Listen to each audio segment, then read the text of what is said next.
आज की रात भी गुजर रही है। मैं आपके इलाके में अभी आ रहा था, मेरी अहलिया का फोन आया, बात होने लगी, पूछ रही थी पहुंचे नहीं पहुंचे। अचानक जैसे 12 बजा घड़ी में तेज तेज पटाखे की आवाज आने लगी। मेरी अहलिया कहने लगी लग रहा है कोई बारात वारात आई है, कोई मामला है। मैंने कहा बारात वारात नहीं आई है, 31 दिसंबर की रात है आज। सारी दुनिया में जश्न मनाया जा रहा है, नए साल का इस्तिकबाल हो रहा है। कैसे? शराब पी करके, आतिशबाजी करके, जिना करके, नंगी औरतों को नचा करके, होटलों में अय्याशी करके ये नया साल का जश्न मनाया जा रहा है। और ये नया साल का जश्न सिर्फ ईसाई नहीं मना रहा है, सिर्फ क्रिश्चियन नहीं मना रहा है, सिर्फ अंग्रेज नहीं मना रहा है, ये ला इलाहा इल्लल्लाह और मुहम्मदुर रसूलुल्लाह पढ़ने वाला भी मना रहा है। अरे नादान, तेरी जिंदगी की दीवार से एक और ईंट गिर गई। तू 2024 में 24 साल का था, 2025 आया, तू 25 साल का हो गया। तू अपनी मौत से एक कदम और करीब हो गया। तेरी जिंदगी की किताब से एक पेज और फाड़ लिया गया, तेरी जिंदगी की दीवार से एक और ईंट छीन ली गई। और तू सेलिब्रेट कर रहा है, तू शुभकामनाएं दे रहा है, तू मैसेजेस कर रहा है। नए साल की रात में मैसेज काम नहीं करता। आपको याद होगा, कंपनियों का मैसेज आ जाता है कि भाई आज की रात मैसेज काम नहीं कर रहा है। इतना ज्यादा लोग एसएमएस भेज रहे हैं, इंटरनेट काम करना बंद कर देता है कभी कभी, इतना रश हो जाता है इंटरनेट के ऊपर। वल्लैलि इज़ा यस्र, कसम है रातों की, रात अपना सफर तय कर रही है। यही रात है कोई होटल में नाच रहा है और आप बगला डांगी के इस जलसे में, इस पिंडाल के नीचे बैठ करके अल्लाह और उसके रसूल की बातों को सुन रहे हैं। कोई अल्लाह का बंदा ऐसा भी होगा जो रात के इस सन्नाटे में बैठ करके अल्लाह की बारगाह में दुआएं कर रहा होगा। कोई अल्लाह का बंदा ऐसा भी होगा जो तहज्जुद की नमाज पढ़ रहा होगा। कोई अल्लाह का बंदा ऐसा भी होगा जो अपने गुनाहों पर शर्मिंदा होकर के अल्लाह से माफी मांग रहा होगा, अल्लाह से तौबा कर रहा होगा, अपने गुनाहों पर रो रहा होगा। वल्लैलि इज़ा यस्र, कसम है रात की जब वो अपना सफर तय करती है। रात चलती रहती है, रात चल रही है और रात में लोग अपना अपना काम कर रहे हैं। हल फी ज़ालिका क़समुल लिज़ी हिज्र, ऐ मेरे बंदो, मैं फजर की कसम खा रहा हूं, मैं 10 रातों की कसम खा रहा हूं, मैं ताक और जुफ्त की कसम खा रहा हूं, मैं मुख्तलिफ चीजों की कसम खा रहा हूं। हल फी ज़ालिका क़समुल लिज़ी हिज्र, क्या किसी अक्लमंद को इस कसम के अंदर कोई अहमियत नजर आती है? क्या ये कसम अक्लमंदों को दावते फिक्र दे रही है? क्या अक्लमंद लोग गौर कर रहे हैं कि अल्लाह कसम क्यों खा रहा है? अलम तरा कैफ फ़अल रब्बुका बिआद, क्या तुमने नहीं देखा कि अल्लाह ताला ने कौम आद के साथ क्या किया? ये कौम आद कौन सी कौम थी? ये लंबे तड़ंगे लोग होते थे, ऊंची ऊंची हाइट होती थी इनकी, पहाड़ों को पर अपना घर बनाते थे और बड़ी ताकतवर कौम थी ये। मारे ताकत के कहा करते थे मन अशद्दु मिन्ना कुव्वा, हमसे ज्यादा ताकतवर कौन है, हमसे ज्यादा शक्तिशाली कौन है, हमसे ज्यादा सुपर पावर कौन है? अल्लाह कह रहा है तुमने देखा नहीं हमने कौम आद के साथ क्या किया? इरम ज़ातिल इमाद, ये बड़े बड़े लंबे पिलर वाले मकान बनाते थे। अल्लती लम युखलक मिस्लुहा फिल बिलाद, इतनी ताकतवर कौम पैदा नहीं की गई। अल्लती लम युखलक मिस्लुहा फिल बिलाद, ऐसी कौम दुनिया में कभी पैदा नहीं की। व समूद अल्लज़ीना जाबुस सख्र बिलवाद, क्या तुमने नहीं देखा कि हमने कौम समूद के साथ क्या किया? जो कौम समूद पहाड़ों को काट काट करके मकान बनाया करती थी। वह फिरऔन ज़िल औताद, और क्या तुमने नहीं देखा कि फिरौन का क्या अंजाम हुआ? जो ना मानने वालों को, जो फिरौन के आगे सजदा नहीं करते थे, जो फिरौन की बात नहीं मानते थे, उनके हाथों और पैरों में कीले ठुकवा करके उनकी जान ले लेता था, उनको मार डालता था। ये बड़ी बड़ी जालिम कौमें थी, कौम आद, कौम समूद और फिरौन। अल्लाह ने फरमाया अल्लज़ीना तगौ फिल बिलाद, ये वो लोग थे जिन्होंने अल्लाह की धरती पर बहुत फसाद किया, बहुत गुनाह के काम किए, बहुत पाप किए, बहुत अल्लाह की नाफरमानी की। फ़अक्तरू फ़ीहल फ़साद, इन्होंने बहुत ज्यादा जमीन के अंदर फसाद मचाया। फ़सब्ब अलैहिम रब्बुका सौत अज़ाब, अल्लाह ने इनके ऊपर अपने अजाब का कोड़ा बरसा दिया। आज अल्लाह के अजाब का कोड़ा हम पर बरस रहा है मेरे भाई, हम रो रहे हैं। हमारी मस्जिदें हैं अल्लाह निशाने पर है जालिम, हमारी मस्जिदों पर ताले लगने की नौबत आ रही है, हमें डराया जा रहा है। कल अल्लाह पूछेगा कयामत के दिन, अरे तू मस्जिदों की क्या बात करता है मेरे बंदे? तेरे गांव की मस्जिद में मुअज्जिन 5 टाइम अजान देता रहा, तो 5 टाइम अपने अल्लाह के घर में, अपने मोहल्ले की, अपने गांव की मस्जिद में तू नमाज पढ़ने नहीं जाता था, तुझे क्या मस्जिद का दर्द था? अल्लाह पूछेगा तो हम क्या जवाब देंगे? दिल्ली की जामा मस्जिद में अभी एक फेसबुक पर एक रील आई, एक गैर मुस्लिम लड़का एक मुसलमान, हालांकि लड़का लड़की दोनों गैर मुस्लिम थे, मगर उसमें उन्होंने एक्टिंग की, एक रील बनाई जिसमें यह दिखाया गया कि एक गैर मुस्लिम लड़के को मुसलमान लड़की से प्यार हो गया। आजकल ये भी चल रहा है ना, मुसलमान लड़कियों को फंसाने के लिए इस तरीके की मूवी बनाई जा रही है और रील्स बनाई जा रही है ताकि मुसलमान लड़कियां अट्रैक्ट हो जाएं इन सब चीजों की तरफ। जामा मस्जिद दिल्ली के अंदर वो वीडियो वायरल हुआ है इंटरनेट के ऊपर कि बाकायदा एक बेहुदा किस्म का वीडियो बनाया जा रहा है और वो भी मस्जिद के अंदर। दिल्ली की कुछ मस्जिदें तो ऐसी हैं जो खंडर बन गई हैं, किसी जमाने में मस्जिद थी अब खंडर बन गई है और वो लवर पॉइंट बन गया है। लड़का लड़की वहां जाकर के मिलते जुलते हैं और प्यार मोहब्बत की और इश्क आशिकी की बातें करते हैं। अल्लाह पूछेगा कयामत के दिन कि क्या मस्जिदें इस मकसद के लिए थी, अय्याशी का अड्डा बनाने के लिए, पिकनिक स्पॉट बनाने के लिए? तूने अपने मोहल्ले और गांव की मस्जिदों की फिक्र नहीं की, और तेरे मुल्क में कितनी मस्जिदें ऐसी थी जिनको तू नमाज से आबाद कर सकता था, तूने नहीं किया। तू क्या रोना रोता है मस्जिदों का? फसब्ब अलैहिम रब्बुका सौत अज़ाब, अल्लाह कह रहा है कि तुम्हारे रब के अजाब का कोड़ा उन कौमों के ऊपर बरसा है जिन्होंने अल्लाह की नाफरमानी की। अगर कौम आद ने अल्लाह की नाफरमानी की, कौम समूद ने अल्लाह की नाफरमानी की, फिरौन ने अल्लाह की नाफरमानी की और उनके ऊपर अल्लाह का अजाब आया, तो हम कोई दूध के धूले नहीं है, हम पर भी अल्लाह का अजाब आएगा अगर हमने गुनाह को दावत दी। मेरे प्यारे साथी, माशाअल्लाह हाजी साहब चेहरे पर भरपूर दाढ़ी भी रखे हुए हैं, माथे पर सजदे का निशान भी है, 5 टाइम के नमाजी भी हैं। हाजी साहब से पूछो, हाजी साहब आपके वालिद का इंतकाल हुआ, वालिद प्रॉपर्टी में क्या छोड़ के गए? हाजी साहब ने कहा हमारे वालिद अपनी प्रॉपर्टी में जमीन छोड़ के गए, खेत छोड़ के गए, मकान छोड़ के गए, रुपया पैसा छोड़ के गए। हाजी साहब आपके कितने भाई बहन हैं? हम लोग 2 भाई हैं, 3 बहनें हैं। हाजी साहब आपने अपनी बहनों को अपने बाप की वरासत में, अपने बाप की प्रॉपर्टी में, अपने बाप के तरके में से हिस्सा दिया? हाजी साहब का मुंह बंद, नहीं, बहन को तो नहीं दिया। भाई के साथ बंटवारा कर लिया, बहन को नहीं दिया। बहन को क्या दिया? बहन को इज्जत दे रहे हैं, हर साल बहन को बुलाते हैं, बहन को दावत खिलाते हैं, बहन को थोड़ा बहुत उसका ख्याल रखते हैं। बाप की वरासत में हमने बहन को हक नहीं दिया। हाजी साहब आप कौन से मसलक को मानते हैं? अल्हम्दुलिल्लाह पक्का अहले हदीस हूं। हाजी साहब हाथ कहां बांधते? सीने पर बांधता हूं। आमीन आहिस्ता बोलते हैं कि जोर से? बिल्कुल जोर से बोलता हूं।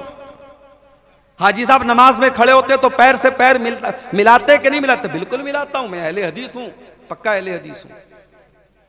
हाजी साहब नमाज में अहले हदीस है, हाजी साहब दाढ़ी के मामले में अहले हदीस है, हाजी साहब नमाज के मामले में अहले हदीस हैं। लेकिन बहन और बेटी का हक देने की बात आई तो हाजी साहब वही करते हैं जो समाज में होता चला आया है। मेरे प्यारे साथियों, अल्लाह ताला ने बाकायदा एक सिस्टम बनाया है कि किसी के मरने के बाद उसकी प्रॉपर्टी में, उसकी जमीन में, उसकी जायदाद में कौन कौन वारिस होगा। और शरीयत ने बाकायदा उसका कानून बनाया है जिसको इस्लाम का निज़ाम मीरास कहते हैं, इस्लाम का कानून वरासत कहते हैं। अगर आपको इसको जानना है तो कुरान की सूरह निसा की जाकर के तिलावत कर लीजिए। सूरह निसा की सिर्फ 3 आयतों में अल्लाह ताला ने पूरा इस्लाम का सिस्टम ऑफ इनहेरिटेंस, वरासत का जो कानून है अल्लाह ने बयान किया। और अल्लाह ताला ने जब वरासत का कानून बयान किया तो क्या फरमाया, तिल्का हुदूदुल्लाह व मन युतिल्लाह व रसूलहु युदखिलहु जन्नातिन तजरी मिन तहतिहल अनहारु खालिदीन फीहा व ज़ालिकल फौजुल अज़ीम। ऐ मेरे बंदो, ये वरासत का कानून जो मैंने बयान कर दिया, ये मेरा बनाया हुआ कानून है, ये मेरा बनाया हुआ सिस्टम है, और जो इसको मानेगा वो जन्नत में जाएगा। वमन यासिल्लाह व रसूलहु व यतअद्दा हुदूदहु युदखिलहु नारन खालिदन फीहा व लहू अज़ाबुम मुहीन। और जो अल्लाह के कानून को नहीं मानेगा, जो मनमानी करेगा, जो अल्लाह की नाफरमानी करेगा, रसूल की नाफरमानी करेगा, उसको जहन्नम का दर्दनाक अज़ाब मिलेगा। हाजी साहब, आपका हज बर्बाद हो जाएगा, आपका उम्रा बर्बाद हो जाएगा, आपकी नमाजें आपके मुंह पर मार दी जाएंगी, आपकी इबादतें बर्बाद हो जाएंगी। अल्लाह पूछेगा, तेरे बाप की प्रॉपर्टी में तेरी बहन का हक था कि नहीं था? मैंने कुरान में बताया था कि नहीं बताया था? मेरे नबी ने हदीसों में बताया था कि नहीं बताया था? हाजी साहब, आप अल्लाह को क्या जवाब देंगे? बताओ मेरे प्यारे साथियों, क्या ये समाज की कड़वी हकीकत नहीं है कि आज हम वरासत के मामले में इस्लाम को फॉलो नहीं करते? वरासत के मामले में हम समाज को फॉलो करते हैं। बहन की शादी है, हम जहेज देते हैं जबकि जहेज का सबूत नहीं है।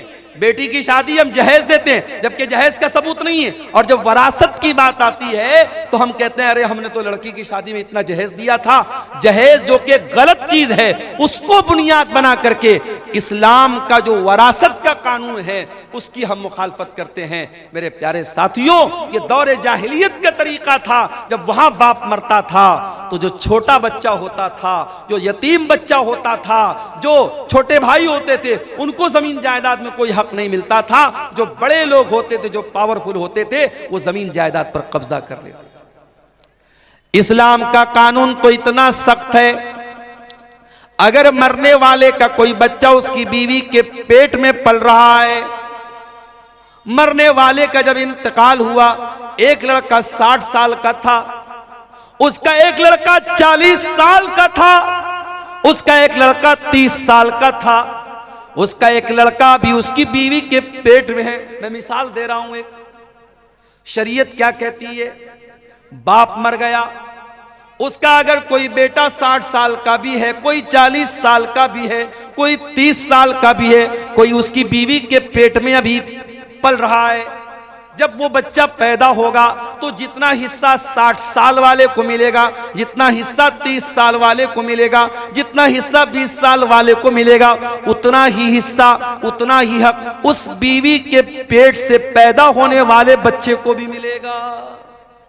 यह है अल्लाह का बनाया हुआ कानून, यह अल्लाह का बनाया हुआ निजाम है। ताकत के बल पे और अपने जिस्मानी ताकत के बल पर कोई अपने बाप की वरासत नहीं पाता है, बल्कि रिश्ते की बुनियाद पर जो मरने वाले से जितना करीब है और जिसका जैसा रिश्ता है, उस हिसाब से उसका हिस्सा बनता है।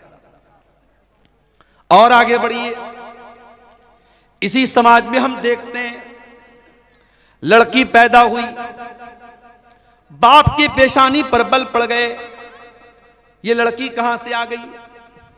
हालात ये हैं, गवर्नमेंट की स्कीमें आती हैं। अभी प्राइम मिनिस्टर साहब की एक स्कीम चल रही है, सुकन्या समृद्धि योजना। लड़कियों के नाम पर पैसा इकट्ठा करो, जब वो 20 साल की हो जाएं, शादी के काबिल हो जाएं, तो आपके पास अच्छा खासा पैसा हो जाए। यानी कहीं ना कहीं समाज में ये सोच मौजूद है कि लड़की आई है तो एक बोझ बन के आई, बेटी पैदा हुई तो माँ बाप के माथे पर बल पड़ गए, ये मुसीबत कहां से आ गई, कल जब ये लड़की जवान होगी हमें इसकी शादी करना पड़ेगा, इसके जहेज का इंतजाम करना पड़ेगा। इस जहेज की रस्म ने कितनी बच्चियों की मेरे प्यारे साथियों जान ले ली। गरीब बाप अपनी बेटी के जहेज का इंतजाम नहीं कर पा रहा है, बाप चिंता में जिंदगी गुजार रहा है, बेटी चिंता कर रही है कि मेरा बाप कब मेरी शादी करेगा। बेटे तो कभी कभी खुल के बोल देते हैं बाप से, मेरी शादी कराइए। बेटा कुछ करे या ना करे, कमाए या ना कमाए, शादी के काबिल हो गया तो बाप को जाके सुना देगा, मेरी शादी क्यों नहीं करा रहे। बेटी तो नहीं सुनाती ना, बेटी तो शर्माती है। बेटी 25 साल की हो गई, 30 साल की हो गई, 35 साल की हो गई, अब तो रिश्ते नाते आने भी बंद हो गए। मेरे प्यारे साथियों, इस जहेज की रस्म की वजह से कितनी लड़कियों की जवानी बर्बाद हो गई, उनको रिश्ते नहीं मिल रहे हैं। और एक बात बोलूं आपसे, अगर आप जहेज को रोकना चाहते हैं तो आप सिर्फ लड़की वालों को, ये लड़के वालों से के कहने से ये काम नहीं चलेगा कि आप जहेज मत लीजिए। लड़की वालों की भी जिम्मेदारी है कि वो दीनदारी देख करके शादी करें। अगर लड़के वाले लालच कर रहे हैं कि हम ऐसी लड़की क्या शादी करें जहां से जहेज ज्यादा मिलेगा, तो माफ करना, लड़की वाले भी लालची होते हैं और वो तलाश करते हैं ऐसा रिश्ता जहां दामाद बहुत पैसे वाला या सरकारी नौकरी वाला या बहुत बड़ा बिजनेसमैन मिल जाए। अगर कोई मिडिल क्लास का लड़का है, कोई मामूली कमाने वाला लड़का है, उस लड़के के साथ कोई जल्दी अपना रिश्ता करना नहीं चाहता है।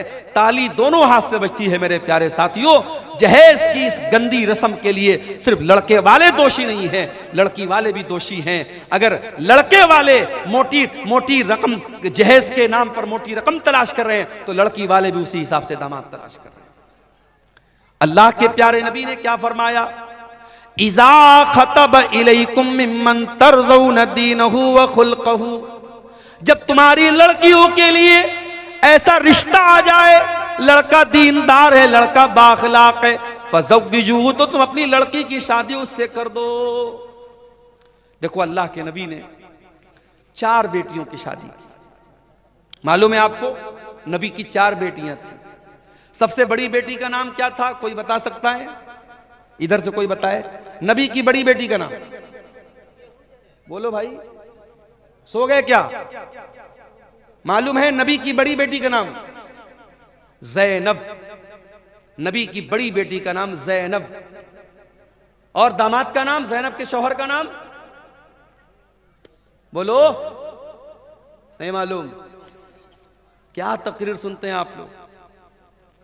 तकरीर सुन सुन के बूढ़े हो गए और आज तक नबी की बेटियों का नाम नहीं मालूम, नबी के दामादों का नाम नहीं मालूम। नबी की बड़ी बेटी का नाम ज़ैनब और ज़ैनब के शौहर का नाम था अबुल आस बिन रबी रजी अल्लाह ताला।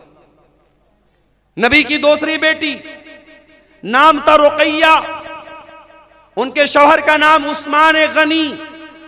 रुकैया का इंतकाल हो गया, नबी ने अपनी तीसरी बेटी की शादी हजरत उस्मान से कर दी। तीसरी बेटी का नाम था उम्मे कुलसूम, इनकी शादी हुई हजरत उस्मान से।